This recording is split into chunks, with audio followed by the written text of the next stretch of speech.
అదేవిధంగా ఈరోజు వారు సిరిసిల్ల చేనేత కార్మికుల గురించి బతుకమ్మ చీరల గురించి వారు గొప్పగా చెప్పారు. నాకేం అభ్యంతరం లేదు. చేనేత కార్మికులకు పని కల్పించడం కోసం ఆనాడు ప్రయత్నం చేసి ఈ పథకాన్ని ప్రవేశపెట్టినామన్నారు. 2017-18లో నాకు తెలిసినంత వరకు మొట్టమొదట ఈ చేనేత కార్మికులకు బతుకమ్మ చీరల పథకాన్ని ప్రవేశపెట్టారు.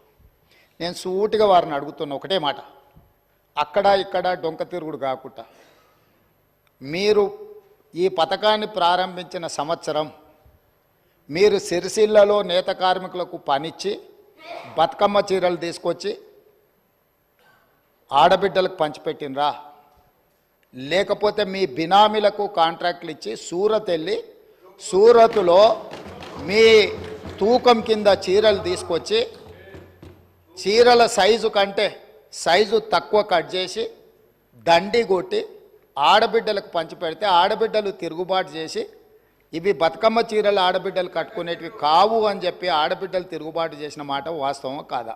తమరి ద్వారా వారిని నేను ఏమడగదలుచుకున్నా అంటే ఒకటే మాట, స్ట్రైట్గా సమాధానం. మీరు పథకం ప్రారంభించిన రోజు పేదలకు ఇచ్చిన చీరలు సిరిసిల్ల చేనేత కార్మికులు నేసినాయా? సూరత్కి వెళ్ళి కిలోల కింద తూకంలో కొనుక్కొచ్చి కమిషన్లు కొట్టి పేదలను మోసం చేసిండ్రా లేదా వారు చెప్పాలి. నెంబర్ 1 అధ్యక్ష.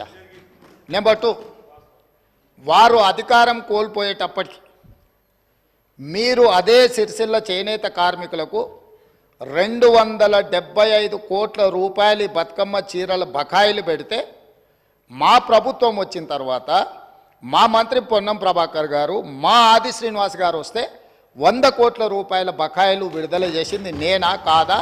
ఓసారి రికార్డులు చూసుకోవాలి అధ్యక్ష. అదేవిధంగా అధ్యక్ష, అదేవిధంగా ఎయిర్పోర్టుకు మెట్రో రైల్ గురించి చాలా విషయాలు వారు